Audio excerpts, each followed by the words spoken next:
నమస్తే తెలుగు న్యూస్కి స్వాగతం. ఒక రకంగా నిన్న మధ్యాహ్నం నుంచి ప్రధానమంత్రి నరేంద్ర మోడీ వచ్చిన తర్వాత విశాఖలో జరిగిన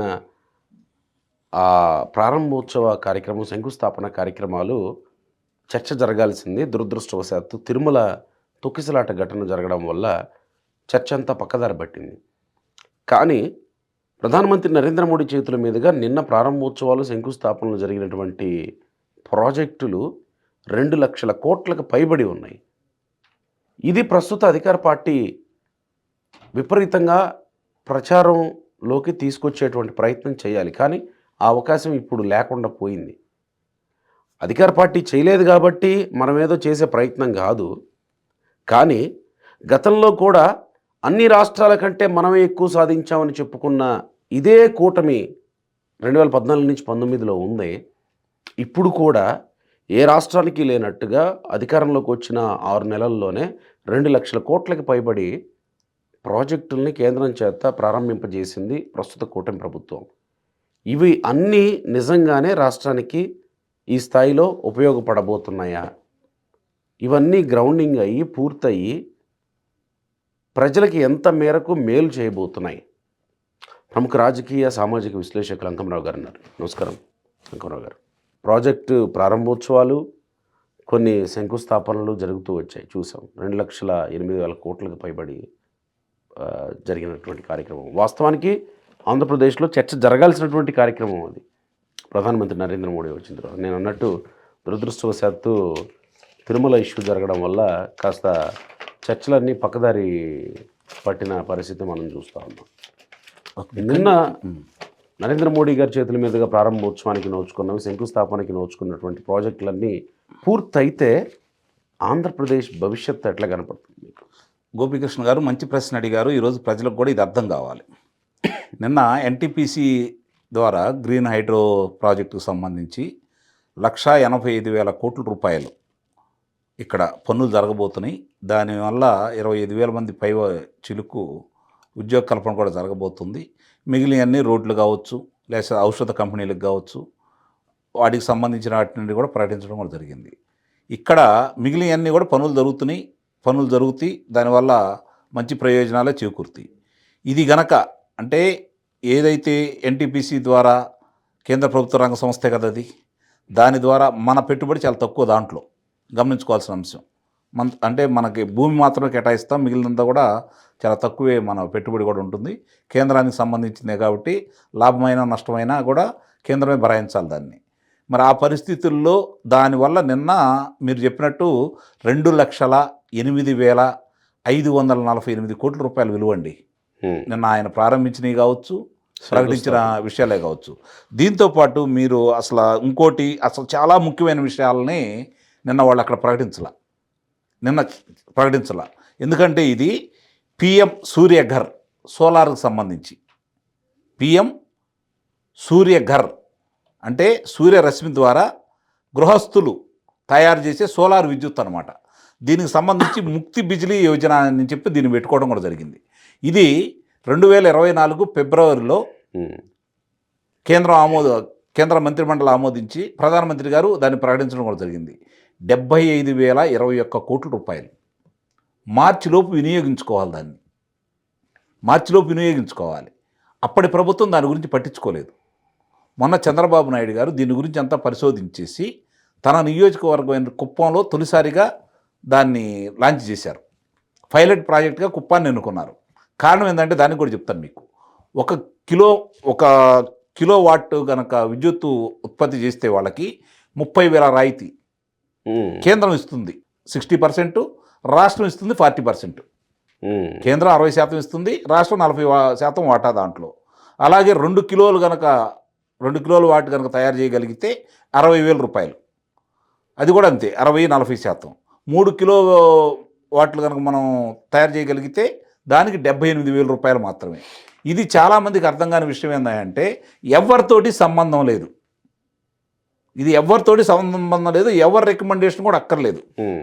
దానికి ప్రజల ద్వారా వెబ్సైట్ ద్వారా వాళ్ళు కనుక అప్లై చేసుకుంటే వాళ్ళు వచ్చి పరిశీలించి ఆ గృహం దానికి సరిపోతుందా లేదా, అని చెప్పని భావిస్తూ ఉంటారు.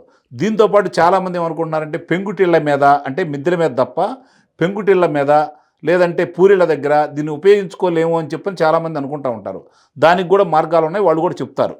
దానికి మనకి 3 ఇంచెస్ పైప్స్ ద్వారా ఒక ప్లాట్ఫామ్లా ఏర్పాటు చేసుకొని దాని మీద పెట్టుకుంటే విద్యుత్, దీనివల్ల ఉపయోగం ఏందని చెప్పి మీరు అడగొచ్చు. గృహ అవసరాలకు సంబంధించి వినియోగం చేసుకుంటానే మిగుల విద్యుత్కి వాళ్ళు అనుసంధానం చేస్తూ దానికంటూ ఒక చోట వీటన్నిటిని మనం ఎక్కడైతే స్టోరేజ్ చేసుకుంటామో అలాంటి ప్రతి గ్రామానికి ఒక స్టోరేజ్ పాయింట్ పెట్టుకుంటారు. దానికి లైన్లు వేస్తూ ఉంటారు. దాని ద్వారా మీరు ప్రభుత్వానికి ఇస్తే డబ్బులు కూడా వస్తాయి. ఒకటి మీరు బిల్లు కట్టాల్సిన అవసరం లేదు. రెండోది దాని ద్వారా డబ్బులు సంపాదించు. అంటే ఇక్కడ ఇన్ని అవకాశాలు దీన్ని వినియోగించుకుంటున్నారు. దీని గురించి మీకు నేషనల్ ప్రోగ్రామ్ ఇన్వెస్ట్మెంట్ ఏజెన్సీ కేంద్రం తరపున, రాష్ట్ర ఇంప్లిమెంటేషన్ ఏజెన్సీ రాష్ట్రం తరపున ఇవి రెండు కూడా పనిచేస్తూ ఉంటాయి. వాళ్ళు ఎప్పుడైతే మీరు నేను అప్లై చేసుకుంటామో వాళ్ళే వచ్చి పరిశీలిస్తారు. మన గృహానికి సంబంధించి 1 కిలోవాట, 2 కిలోవాట, 3 కిలోవాట అని చెప్పని వాళ్ళే నిర్ణయించేసి ఆ సబ్సిడీలు కూడా ఇస్తూ ఉంటారు. ఇది ఎంతమంది ముందుకు తీసుకెళ్తే అంత మంచిది. ఇప్పుడు కొత్తగా ఇంకా చంద్రబాబు నాయుడు గారు చేస్తున్న కొత్త ప్రయోగం ఏంటంటే, ప్రస్తుతానికి అది గుజరాత్లోనే ఉంది. మనం భూమి కూడా సేకరించే పని లేదు, గమనించుకోవాలి అంశం. ఈ సోలార్ ద్వారా భూమి కూడా సేకరించే పని లేకుండా మన కాలువ గట్లు ఉన్నాయి, చెరువు గట్లు ఉన్నాయి, చెరువులు ఉన్నాయి, అలాగే పెద్ద పెద్ద ప్రాజెక్టులు ఉన్నాయి కదా, వీటి కట్టల మీద దాన్ని కనుక పెట్టేసుకుంటే సోలార్కి సంబంధించింది భూమికి సేకరణ కూడా తగ్గిపోతుంది. అన్యాక్రాంతం కాకుండా ఉంటాయి, గమనించుకోవాల్సిన అంశం. అన్యాక్రాంతం కాకుండా ఉంటాయి, దాని మీద పిచ్చి పిచ్చి అన్నీ చేయకుండా కూడా ఉంటారు. ఇన్ని ఉపయోగాలు ఉన్నాయి. దీనికి సంబంధించింది కూడా నిన్న చంద్రబాబు నాయుడు గారు చేశారు. అట్లాగే ఇప్పుడు ఈ 2,08,548 కోట్ల రూపాయల దానికి సంబంధించింది రహదారుల పనులు అయిపోతూ ఉన్నాయి. ఔషధ పరిశ్రమలు వస్తూనే ఉన్నాయి. దీంతో పాటు ఇప్పుడు గనక రహదారులు మామూలుగా మనకి 3 లైన్లు, 4 లైన్లు, లేకపోతే 6 లైన్స్ ఇట్లా కేటాయించారు కదా, దీనికి సంబంధించినవన్నీ కూడా జరుగుతూ ఉంటే ఒక్కసారి మీరు ఊహించండి, 2 లక్షల కోట్ల రూపాయలు ఇక్కడ వినియోగం చేస్తూ ఆ ధనం కాంట్రాక్టుల ద్వారా కావచ్చు, పనిచేసే వాళ్ళు ఉంటారు కదా ఇందులో, మనుషులు లేకుండా ఏదైతే జరగదు కదా, యంత్రాలైనా యంత్రాలు నడపాలైనా మనుషులే కావాలి కదా. ఈ విధంగా రాష్ట్రానికి వస్తే దాని మీద ఎంతమంది జీవనోపాధి పెరుగుతుందో మీరు ఆలోచించండి. సర్వీస్ సెక్టర్ వచ్చేస్తుంది. వాళ్ళ కోసం భోజనాలు కావాలా, వాళ్ళ కోసం అల్పాహారం కావాలి, మిగిలిన అవసరాలకు కావాలి. వీటన్నిటికీ ఎంతమందికి ఉపయోగపడుతుందో ఆలోచించండి. అంటే ఇక్కడ గమనించుకోవాల్సిన అవసరం ఏంటంటే, ప్రజలు కూడా ఒక పరిశ్రమ అంటూ వస్తే అందుట్లో పనిచేసే ఉద్యోగస్తులే లాభపడరు. వాళ్ళ కోసం వాళ్ళ అవసరాలు తీర్చే వివిధ రకాలు ఉంటాయి. హోటల్స్ కావచ్చు, లేకపోతే వాళ్ళ నివాసాలకు కావచ్చు. వాళ్ళు మరి నిత్యం వెచ్చాలు కొనుక్కోవాలి కదా, పని అయిపోయిన తర్వాత ఇంటికి వెళ్ళినప్పుడు తినాలి కదా. మరి దీని ద్వారా ఎంతమందికి ఉపయోగపడుతుంది, ఎంతమందికి లాభం చేకూరుతుంది, ఇది కూడా ఆలోచించుకోవాలి. ఇప్పుడు ఇక్కడికి వచ్చి నిజంగానే మీరు అన్నట్టు కన్నుల పండగగా చాలామంది నిజంగానే బాగా విజయవంతమైంది, అందుట్లో అనుమానమేం లేదు. అక్కడ జరుగుతున్న వాతావరణం అన్నీ చూసిన తర్వాత కూడా తిరుమల తిరుపతి ఉదంతం జరగంలోనే దీని గురించి చర్చ పక్కకు పోయింది. ఇలాంటి ఒక విషాద సహజం, అందుట్లో దాంట్లో తప్పేమీ లేదు. అంటే అంత మంచి పని జరిగిన రోజు ఇక్కడ జరగడం అనేది కొంచెం బాధాకరమైన విషయం. ఏదేమైనా సరే ప్రధానమంత్రి గారు ఇంకో మాట కూడా చెప్పారు, నేను ఈ రాష్ట్రానికి ఎంతగా ఉపయోగపడాలో నేను అంత ఉపయోగపడతాను, ప్రత్యేక దృష్టి ఉంది ఆంధ్ర రాష్ట్రం మీద. అంటే నేను అంకమరావు గారు నా ఓపెనింగ్ రిమార్క్స్లో నేను చెప్పింది ఇదే. 2014 నుంచి 19లో ఇదే కూటమి ఆంధ్రప్రదేశ్ని పాలించింది. 2018 వరకు కూటమిలో నుంచి వైదొలిగే వరకు. అప్పుడు కూడా మన రాష్ట్రమే ఎక్కువ తీసుకొచ్చిందని అనుకున్నాం. ఆ తర్వాత చూస్తే వెనక్కి తిరిగి చూసుకుంటే ఏమీ లేకుండా పోయింది. ఈసారి అలాంటి పరిస్థితి రాకుండా ఉంటుంది.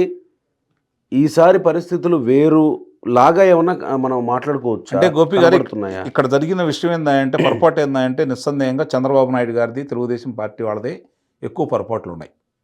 2014 నుంచి 2019 వరకు మీరు కనుక చూసుకుంటామంటే వచ్చిన పరిశ్రమలు కావచ్చు, రాష్ట్రానికి వచ్చినటువంటి నిధులు కావచ్చు, దాన్ని ప్రచారం చేసుకోవటంలో విఫలవటం అనేది ఒకటి, వాళ్ళు చేసిన ఎదురు దాడికి వీళ్ళు సమాధానం చెప్పుకోలేకపోవడం ఒకటి. వాళ్ళ మంత్రి గారు, పరిశ్రమల శాఖ మంత్రి గారు, గతంలోనే ఒకసారి మీ దగ్గర నేను ప్రేక్షకులు చెప్పడం కూడా జరిగింది, వాళ్ళ పరిశ్రమల శాఖ మంత్రి గారు గౌతమ్ రెడ్డి గారు స్వయాన శాసనసభ సాక్షిగా వీళ్ళు ప్రభుత్వానికి వచ్చినప్పుడు ఆంధ్ర రాష్ట్రంలో 2014 నుంచి 2019 వరకు ప్రభుత్వ పరంగా కావచ్చు, స్వతంత్ర సంస్థల ద్వారా కావచ్చు 5,13,000 మందికి ఉద్యోగ కల్పన జరిగిందని చెప్పని స్వయంగా వాళ్ళు ఒప్పుకున్నారు. అది చెరగనిపోని చరిత్రే కదా. ఏ రోజు వెళ్ళి మీరు శాసనసభలో చూసుకున్నా కూడా ఇంక్లూడింగ్ స్కిల్ డెవలప్మెంట్ ప్రోగ్రామ్తో సహా. అంటే వీళ్ళు చేసి చెప్పుకోలేకపోయారు, ఇంకా ఆశ చూపించారు వాళ్ళు. చంద్రబాబు నాయుడు గారు అవినీతి చేశారు, పింక్ డైమండ్ కొట్టేశారు, తిరుపతి వెంకన్న స్థానంలోది ఏటీఎంగా మారింది పోలవరం, అక్కడ ఒక ఇటుకు కూడా పెట్టలేదు, ప్రచారమే జరుగుతూ ఉంది. అమరావతి భ్రమరావతి కమరావతి ఈ విధంగా చెప్పేశారు. 37 మంది డిఎస్పీలని సిఐలని డిఎస్పీలుగా ప్రమోషన్ చేస్తే 33 మంది కమ్మవారని చెప్పారు. అదే నోటితోటి హోంమంత్రి మళ్ళీ అదే శాసనసభలో చెప్పారు కదా, ఇద్దరే అని చెప్పని కమ్మవారని చెప్పని. అంటే ఇంతమంది ఉన్నారు అని చెప్పిన తర్వాత పత్రికాముఖంగా కావచ్చు, వెబ్సైట్లలో కావచ్చు, ప్రసార మాధ్యమాల్లో కావచ్చు, వాళ్ళ పేర్లన్నీ వేసి కులాలతో వేసుకోవడం చేత కాలేదు కదా అప్పుడు తెలుగుదేశం ప్రభుత్వానికి. నష్టపోయింది ఎవరు? ఆంధ్ర రాష్ట్ర ప్రజలు. తెలుగుదేశం వాళ్ళు నష్టపోలేదుగా. నష్టపోయింది ఎవరో? ఆంధ్ర రాష్ట్ర ప్రజలు. సో ఈసారి ఆ పరిస్థితులు లేవు, లేకుండా చేసుకోవడానికి ఇప్పుడైనా జాగ్రత్త పడాలి వీళ్ళు. కేంద్రానికి రాష్ట్రానికి మధ్య ఉన్న సయోధ్యతో పాటు కేంద్రానికి రాష్ట్ర ప్రభుత్వ ముఖ్యమంత్రి, రాష్ట్ర ప్రభుత్వ ఎంపీలతోటి ఎంత అవసరమో తెలుసు కాబట్టి అవును ఈసారి పరిస్థితి సద్వినియోగం చేసుకోవాలి. సద్వినియోగంతో పాటు ప్రజలకు అర్థమయ్యే విధంగా ఏమి తీసుకొచ్చాము, ఏమి జరుగుతుంది, ఇప్పుడు మనం ఇచ్చిన పథకాలను కొన్ని చేయలేకపోతున్నందువల్ల వస్తున్న ఇబ్బందులు ఏంటి, ఆర్థిక ఇబ్బందులు ఏంటి, వాళ్ళకి విడమర్చి చెప్పి ఇదిగో ఇట్లా రాబోతున్నాయి, దీనివల్ల నేను సంపూర్ణంగా చేయగలుగుతాను, ఒక్కొక్కటి చేసుకుంటూ వస్తున్నారు. కాబట్టి మీరు చేసే మంచి పనులు, మీరు తీసుకొచ్చిన పరిశ్రమల గురించి ముందు ప్రజల్లో చర్చ పెట్టండి, ప్రజల దగ్గరికి తీసుకెళ్ళండి. అప్పుడు మీ మీద భారం తగ్గుతుంది, ప్రజలు అర్థం చేసుకుంటారు. అర్థం చేసుకోలేదనుకోండి ఇంకా గొంతెం కోరికల్లో ఉంటారు వాళ్ళు. అప్పటి పరిస్థితులు లేవు, ఇప్పుడు పరిస్థితులు వేరే సమూలంగా భవిష్యత్తు కనబడుతుంది. దాన్ని ఈల భుజ స్కంధాల మీద ఉందని చెబుతున్నాను, అది కూడా చెబుతాను మీకు నేను. వీళ్ళు దాన్ని జనంలోకి తీసుకెళ్లే విధానంలో బట్టి ఆధారపడి ఉంటుంది. ఇప్పుడు పరిశ్రమలు తీసుకొస్తారండి, నిరుపయోగమైనవి కదా. ఇప్పుడు పీపీఎల్ని చూసుకుందాము, ఎరికి పంపించాడు, 19 రూపాయలు పెట్టి కొన్నాడు విద్యుత్తు, 19 రూపాయలు పెట్టి కొన్నాడు. భారం ఎవరికి పడింది? 35,000 కోట్ల రూపాయలు ప్రజలకే పడింది కదా. ఇప్పుడు 6,000 కోట్ల రూపాయలు మరి అదే నెత్తిన పడబోతుంది కదా.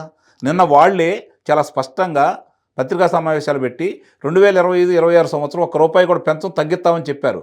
ఎందుకు? దాంట్లో ప్రక్షాళన ఈ విధంగా మొదలవుతుంది కాబట్టి, తక్కువ ధరకు రాబోతుంది కాబట్టి, ఎంత తగ్గించాలో ఒక ఆలోచన ఉండదు కాబట్టి. వాళ్ళు అలా కాదు కదా, వాళ్ళు చేసిందేంటి? ప్రజలకి మేలు జరగకూడదు, ప్రజల మీద భారమే వేశారు. 9 సార్లు విద్యుత్ ధరలు పెంచారు కదా వాళ్ళు, భారం వేసి మోపారు కదా. ఇంకా ఇంత బకాయిలు ఎందుకున్నాయి? అంత ధనాన్ని వసూలు చేసిన తర్వాత ఇంత బకాయిలు ఎందుకున్నాయి? ఇది కదా ఆలోచించుకోవాల్సింది, ఇది కదా వీళ్ళు చెప్పాల్సింది ప్రజల దగ్గరికి వెళ్ళి. ఇది చూసుకోవాలి గోపి గారు. మనం మంచి చేసామనేది మనకు తెలిస్తే ఉపయోగం లేదు, మన గురించి చెప్పుకోవాల్సిన పని లేదు. ప్రజలు చర్చించుకోవాలి మంచి చెడు, అప్పుడే కదా విచక్షణ.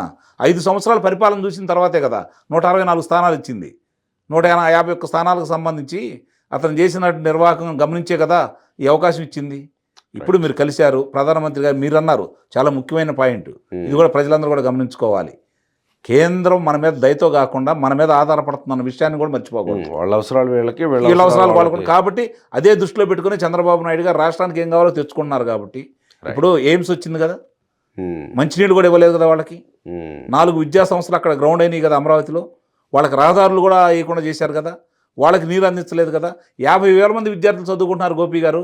ఎంతమందికి తెలుసు ఈ విషయం ఆంధ్ర రాష్ట్ర ప్రజలకి? చెప్పండి.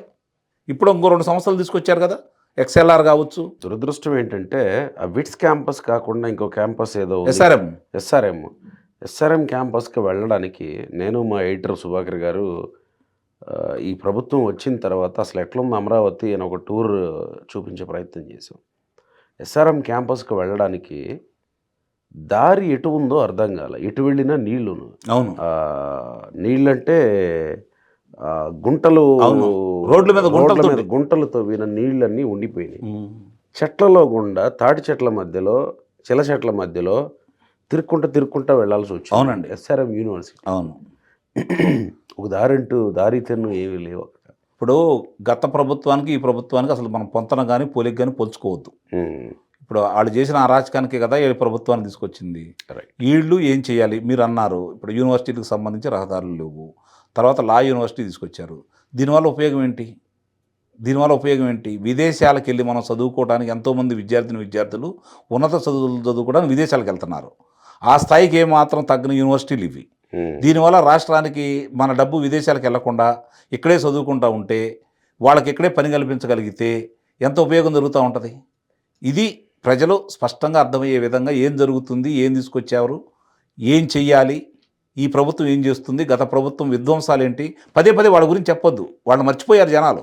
గోపి గారు గమనించుకోండి, వాళ్ళు మర్చిపోయారు. మీరు పదే జగన్మోహన్ రెడ్డి అది చేశాడు ఇది చేసాడు వద్దు. మీరు గుర్తుండేలాగా చేసుకోండి. అది మీరు మాత్రమే గుర్తుండేలా చేసుకోండి, అతను మర్చిపోయేలా చేసుకోండి. సో రాబోయే మంచి రోజులు. మంచి రోజులు. Right sir, thank you. Thank you.